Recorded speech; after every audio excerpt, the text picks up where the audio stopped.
늘 우리 지역을 위해서 수고하는 우리 지역장님들 위해서 여러분 큰 박수 한번 해주셔요.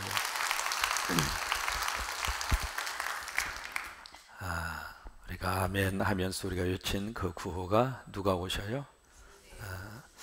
왜 예수님이 오시면 좋은가? 예수님이 오시면 천국이 되기 때문에 좋습니다.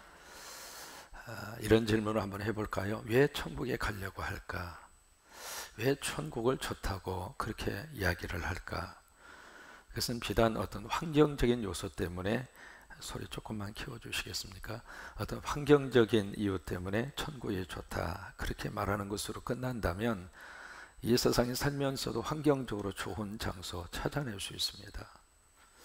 그래서 이제 환경적으로 여건적으로 좋은 장소를 천국과 같다 그렇게 표현을 하잖아요. 이제 그것이 만약에 천국의 기준이라면 그렇게 우리가 이야기를 할 수가 있겠죠. 그러나 우리가 성경에서 발견하는 천국의 가장 중요한 요소 중에 하나는 왜 천국이 좋을까? 거기에 예수님이 계시니까. 그러니까 이 천국은 두 가지로 꼭 우리가 생각을 해야 합니다. 죽어서 가는 천국이 있습니다.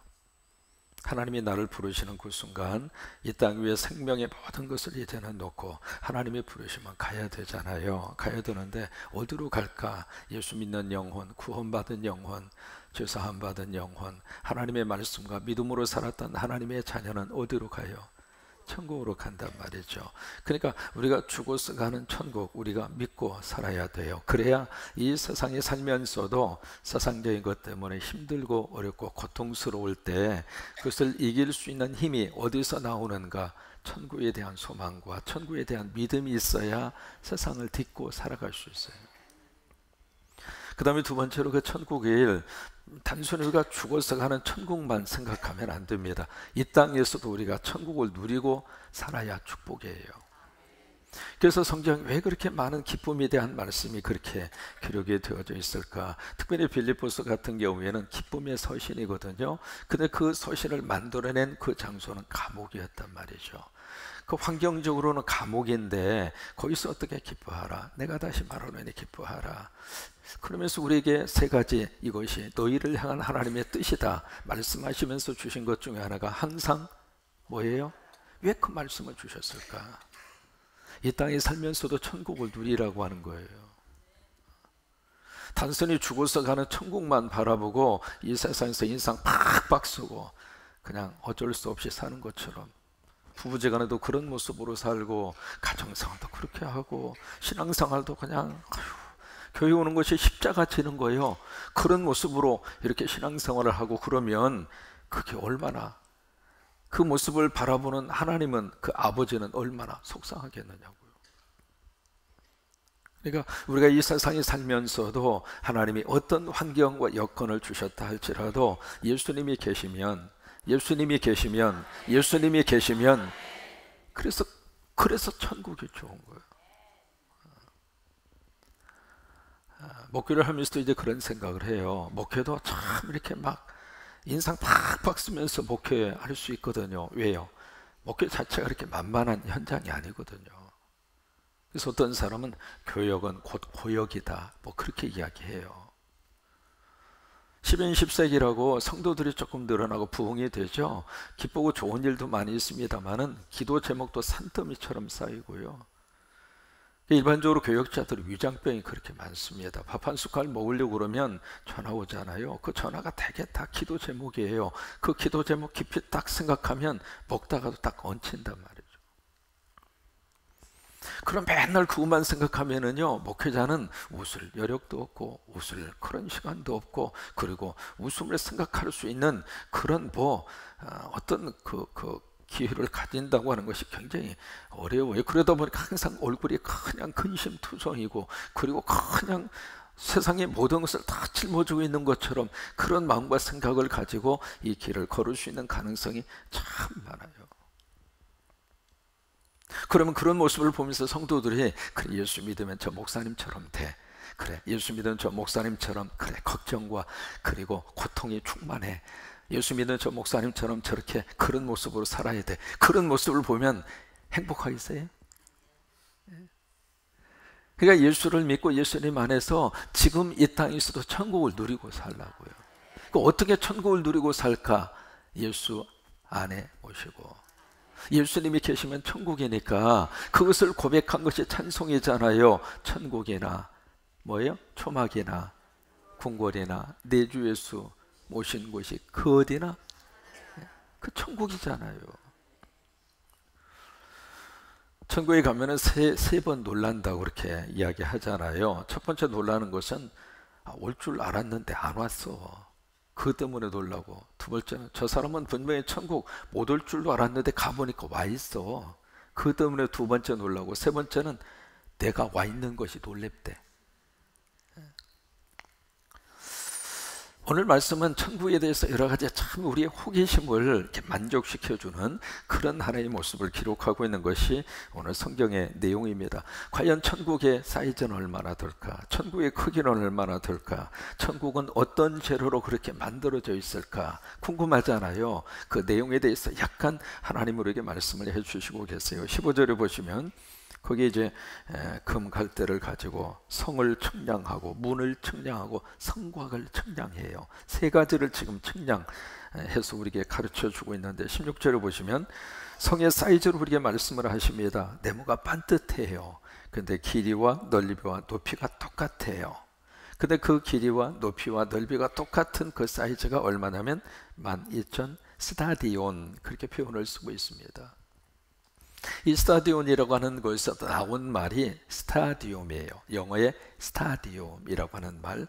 여러분 경기장 있잖아요. 경기장을 우리가 스타디움이라고 이렇게 영어로 표현하는데 그 영어의 스타디움이 어디서 나오냐면 이 스타디온 여기서 나온 거예요. 그래서 이 스타디움은 이 길이가 185m입니다. 전 세계 어디에 스타디움을 가서 보시더라도 이 길이 전체는 전부 다 185m예요. 원 스타디온이 185m라 그 말이에요. 근데 그것이 지금 12,000 스타디움이라고 하는 말을 쓰고 있으니까 산술적으로 계산하면 185m 곱하기 12,000 하면 얼마가 나오냐면 22,000km가 나와요. 산술적으로 계산을 하면 여기에 길이와 넓이와 높이가 22,000km다 그 말이에요. 근데 그것을 산술적으로 생각을 해서 그래 22,000km 그 계산을 한 사람이 있더라고요. 그러면 창조로부터 지금까지 쭉 이렇게 살아온 사람, 그리고 예수 믿다가 순교당한 사람, 믿음으로 살다가 앞서간 사람들 그 다 계산을 해보니까 이 정도 계산이 나오는데 어떻게 22,000km? 왜냐하면 그것이 우리가 현재 지금 딱 보면 미국의 알래스카를 제외하고의 그 땅덩어리입니다. 그럼 알래스카를 제외한 그 땅덩어리 거기서 어떻게 그 많은 사람이 살 것인가? 이건 천국이 아니라 이것은 지옥이다. 이제 그런 식으로 이제 계산을 하는 그런 그 사람도 없지 않아 있습니다. 여러분 이 계시록에서 숫자에 대한 상징적인 의미 계속 강조하는 이유가 있습니다. 그 숫자 속에 담겨져 있는 하나님의 메시지가 있어요. 여기서도 지금 12잖아요. 12의 숫자가 무엇을 의미하는가 이제는 감을 잡으셨죠? 그것을 우리에게 말씀을 하시려고 하는 하나님의 의도성이 그 숫자 속에 들어가 있다 그 말이에요. 그러니까 여기에 지금 12,000 스타디온, 지금 2,200km 이것이 이렇게 저기 전체적인 이 모양으로 보면 정육면체입니다. 정육면체. 그 이야기는 완벽하다 그 말이에요.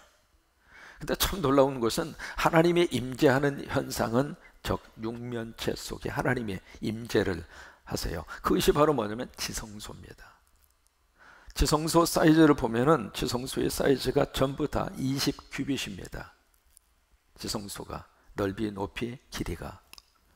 그러니까 하나님이 계시는 곳은 그런 완벽한 곳에 하나님이 계신다 그 말이에요. 그리고 또 하나 여기 12라고 하는 숫자를 통해서 하나님 우리 모든 믿음의 사람들이 갈 수 있는 천국의 그 공간은 충분하다 그 말이에요.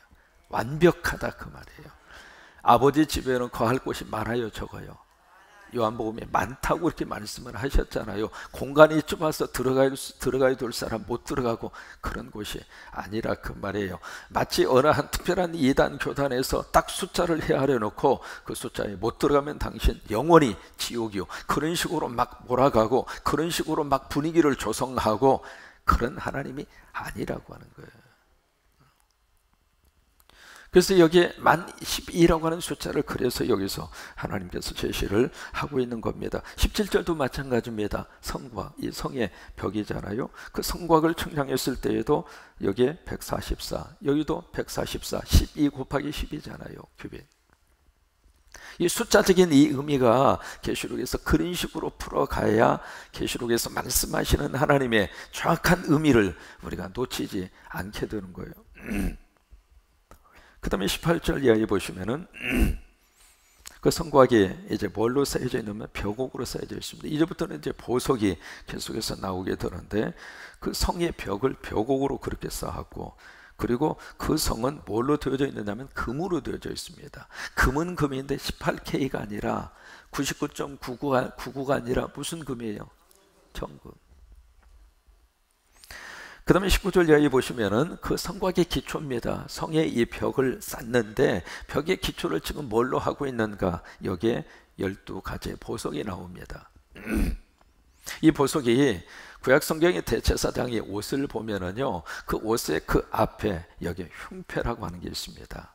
거기에 12지파가 이렇게 있고 12지파를 상징하는 보석이 12보석이 가슴에다가 이렇게 붙였는데 여기 천국에서 나오는 기초석을 이루는 12보석하고 대제사장의 가슴에 붙였던 12보석, 그 다음에 어깨에 붙었던 것, 그 12개의 보석하고 차이가 있어요. 보석의 종류의 차이가 있습니다. 그러나 숫자적으로는 12이라고 하는 숫자를 똑같이 가지고 가는데, 여기 이 보석 참 보기도 힘들고 어떤 보석인가 잘 감도 오지도 않고 그러잖아요. 한번 보세요. 어떤 보석들이냐면 벽옥, 자스퍼라고 하는 보석이에요. 천국의 보좌를 상징하는 색깔이 벽옥이에요. 그 다음에 남보석, 이게 유명한 사파이어입니다.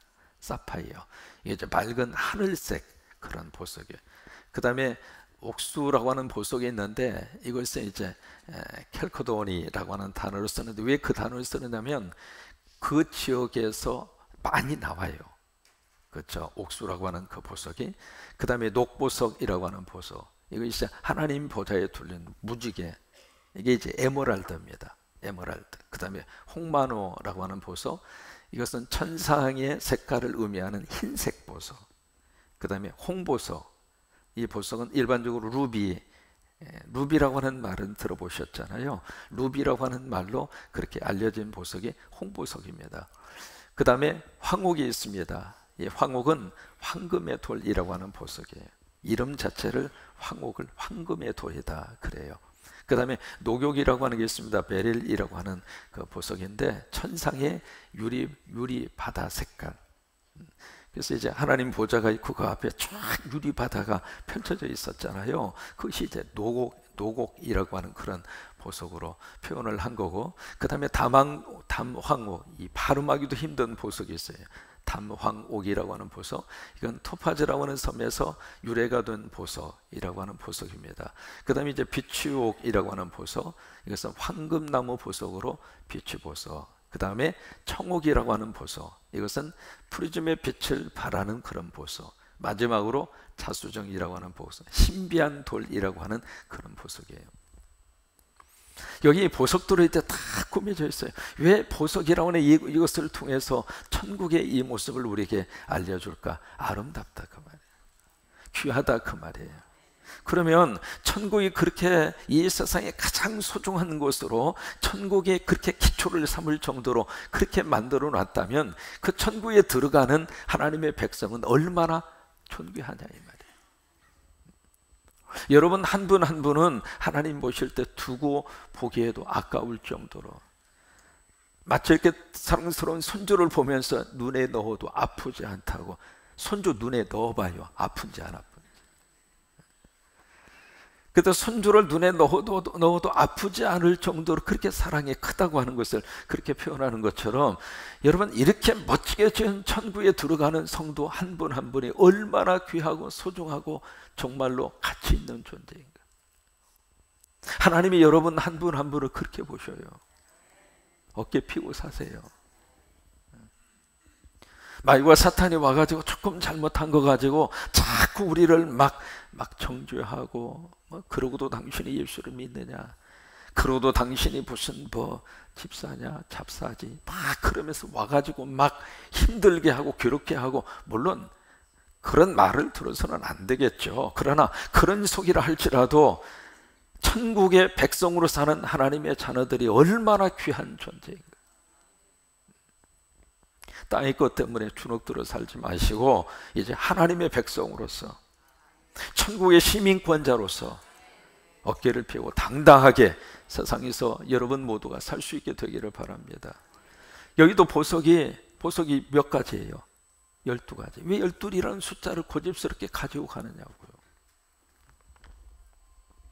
그 다음에 21절에 보세요. 문은 뭘로 되어 있어요? 진주로 되어져 있습니다. 그러면 진주로 되어져 있는 문을 통과한다, 그렇게 생각해 보세요. 그러면 왜 문을 진주로 그렇게 만들었을까? 이 진주는 고통과 눈물의 상징입니다.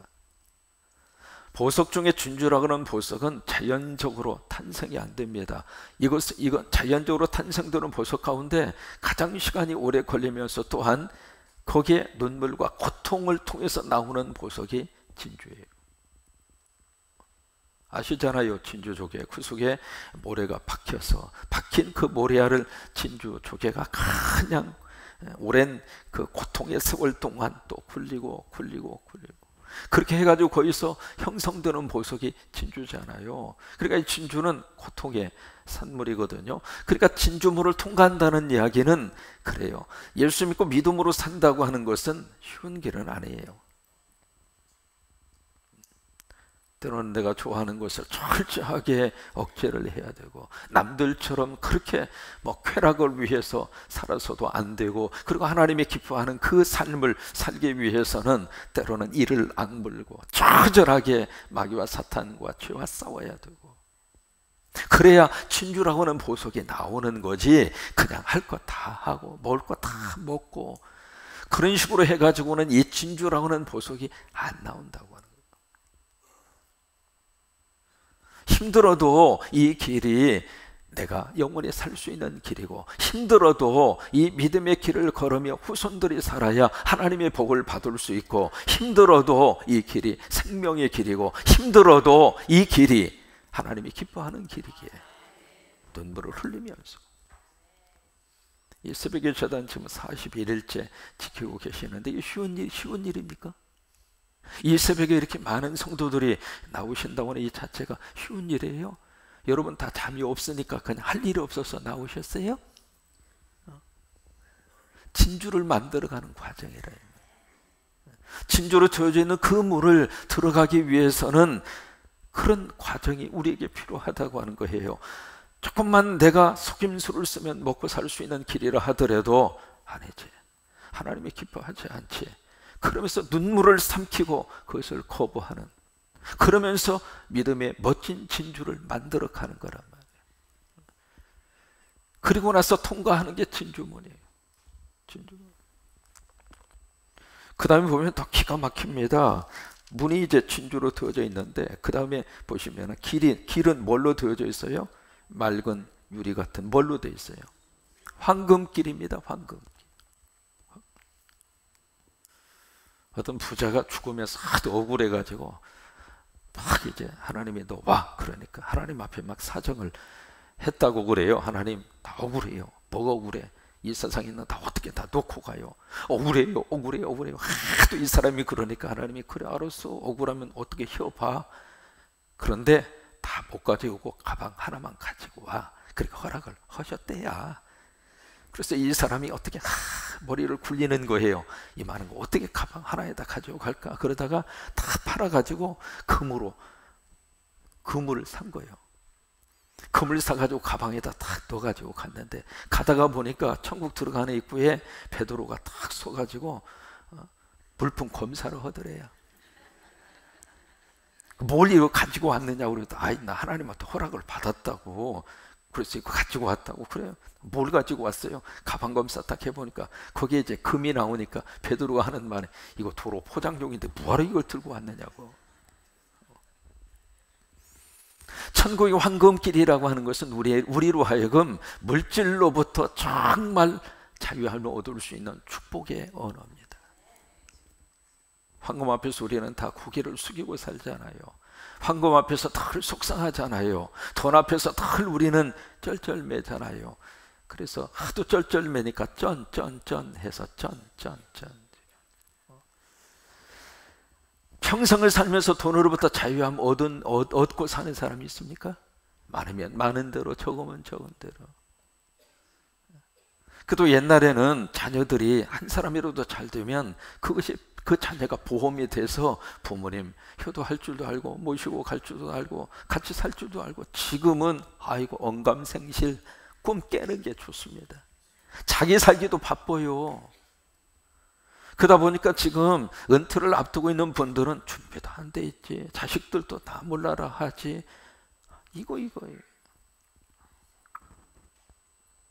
그래서 이제 그렇게 기도해. 하나님, 우리 그런 성도들 그냥 같이 이렇게 모아서 자식들을 돌봐주지 않아도 우리끼리 행복하게 살 수 있다고 하는 것을 이렇게 좀 보여줄 수 있는 그런 어떤 공간, 그런 어떤 살림 실버 그룹 홈, 그런 개념의 그런 것이 좀 있었으면 좋겠습니다. 이렇게 기도하고 있어요. 그러니까 받고 다니는 길이 금이라고요. 여러분, 금 때문에 절대로 주눅들지 마시고, 옆집에 금이 있으면 그래요, 나는 금을 받고 다닐 거다, 그냥. 22절 성 안에 들어가서 참 기가 막힌 말씀을 하십니다. 그 천국 그 안에 뭐가 없어요? 성전이 없어요. 교회가 없다 그 말이에요. 왜? 하나님 곧 전능하신 하나님과 어린 양 예수 그리스도가 뭐가 돼요? 성전이라 그 말이에요. 이 성전 개념이 신약으로 와서 어떻게 발전이 된 줄 알아요? 성전 되시는 예수님이 내 안에 계시면 내가 성전이라고 그래요. 이게 고린도전서에 있는 말씀이에요. 이게 성전의 개념이 달라진 거예요.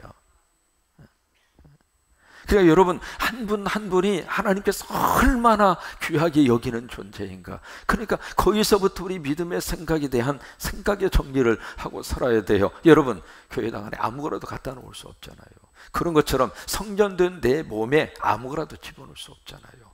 그래서 먹는 것도 우리가 절제하고 사는 것도 우리가 절제하고. 왜? 내가 그렇게 거룩한 하나님의 존재니까.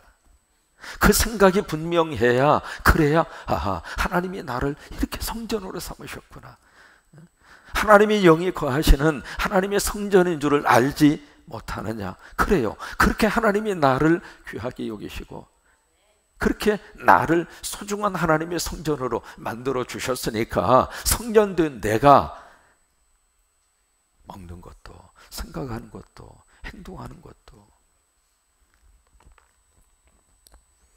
23절 그 성은 해나 달의 비침이 쓸데없으니 이는 하나님의 영광이 비치고 어린 양이 그 등불이 되심이라. 24절부터는 좀 해석이 필요합니다. 만국이 그 빛 가운데 다니고 땅의 왕들이 자기의 영광을 가지고 그리로 들어가리라. 어떻게 뭘 가지고 갈 수 있는 게 있나 싶어요. 그죠? 아무것도 못 가지고 가는데, 디모데에서 있는 말씀대로 이 세상 올 때 아무것도 가지고 온 것이 없음에 이 세상 떠날 때에도 아무것도 가지고 가지 못한다고 그랬잖아요. 근데 어떤 계시록에서는 가지고 갈 수 있는 게 있다 이 말이에요. 여기 그 말씀이잖아요. 24절에 자기의 영광을 가지고 그리로 들어갈지니라. 26절에 보시면 사람들이 만국의 영광과 존귀를 가지고 그리로 들어갈 것이다. 이게 과연 무엇인가? 여기에 땅의 왕들의 자기 영광, 그 다음에 만국의 영광과 존귀, 이게 바로 뭐냐면 영혼입니다. 영혼. 구원받은 하나님의 백성. 이것을 다니엘서에서 그렇게 말씀을 하시는 거예요.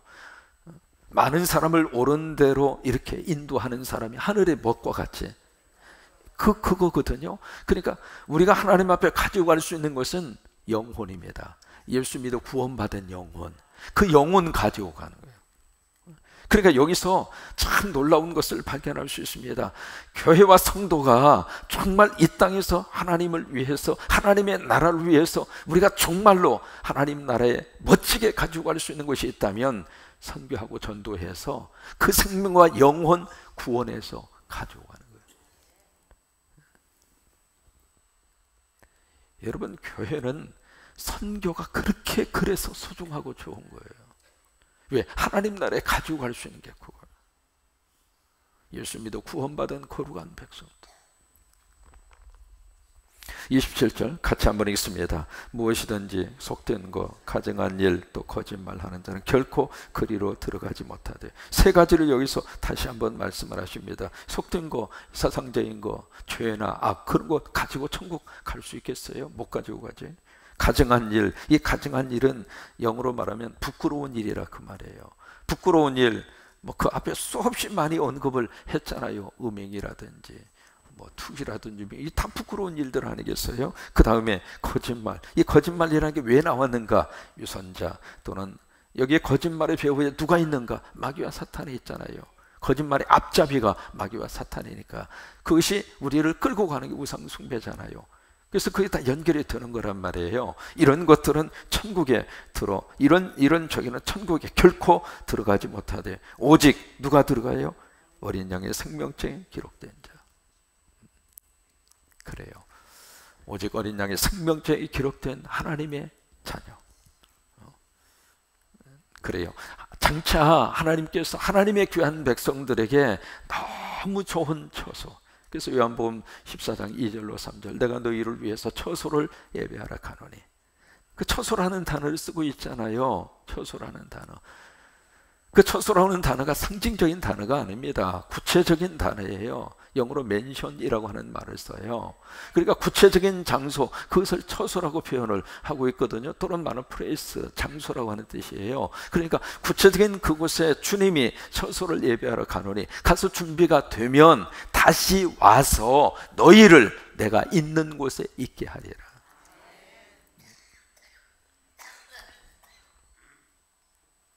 그것을 우리는 본향이라 그렇게 표현해요. 내가 돌아갈 아버지 집이다. 본향이다.